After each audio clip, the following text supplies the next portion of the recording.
जी ना, तो जहाँ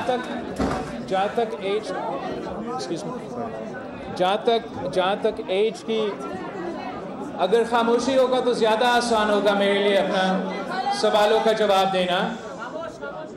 तो जहाँ तक आपका ख्याल से मिलता जुलता है, ऑब्वियसली इस पे कंसेंसस बनाना ज़रूरी है।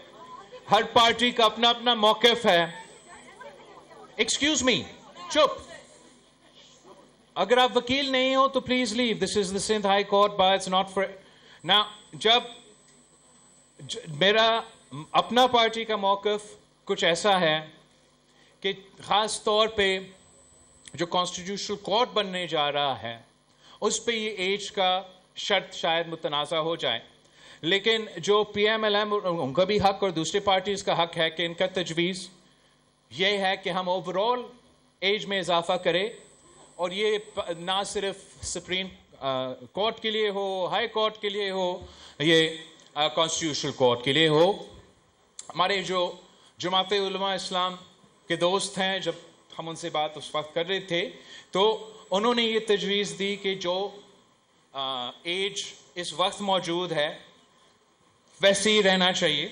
मेरा मौक़िफ़ कुछ ऐसा था कि एक जहाँ तक लोअर एज लिमिट है, कायदे अवाम शहीद जुल्फ़िकार अली भुट्टो के दौर में आपका लोअर एज लिमिट मतलब कम से कम उम्र जिस पे आपने पहुंचना है और फिर आप जज बन सकते हो, वो 40 इयर्स था।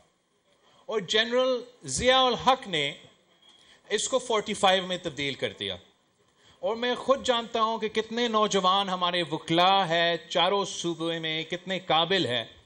तो ये पाकिस्तान पीपल्स पार्टी का ही तजवीज़ था इस तरमीम साजी के प्रोसेस में कि जो कम से कम एज ब्रैकेट है वो तो ओरिजिनल एज पे लेकर आए। जहाँ तक कॉन्स्टिट्यूशनल कोर्ट की बात है, मैं समझता हूँ कि हमें ऐसे कोई एज की पाबंदी या शर्त डालना ही नहीं चाहिए।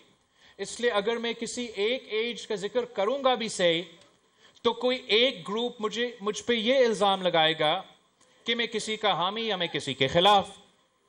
तो हमने बड़ा सोच समझ के फिर ये दरमियानी रास्ता जो कि हम समझते हैं कि इम्पार्शल तरीका है कि जैसे कॉन्स्टिट्यूशनल कोर्ट बने तो उसके लिए आप टर्म लिमिट्स इस्तेमाल करें, आप एज का एक्सटेंशंस का ना सोचें। और आप जब टर्म लिमिट्स इस्तेमाल करेंगे तो मसलन इस पे कंसेंसस बनना पड़ेगा, बट चीफ जस्टिस के अपना टर्म से 3 इयर्स, और जो ब्रदर जजेस है उस बेंच का उसका से 10 इयर्स। तो जब 3 साल का वो अपना चीफ जस्टिसशिप को ख़त्म कर देंगे तो दूसरा सूबा का दूसरा जज आके चीफ जस्टिस बनेंगे। और इस तरीके से हम इस इशू को टैकल कर सकते। देखते हैं कि आखिरी कंसेंसस में एज का क्या किया जा सकता है। जहाँ तक कॉन्स्टिट्यूशनल बेंच की तजवीज़ है, ना सिर्फ लॉयर्स की तरफ से आ रहा है, कुछ जज साहिबान भी ये तजवीज़ उठा रहे हैं।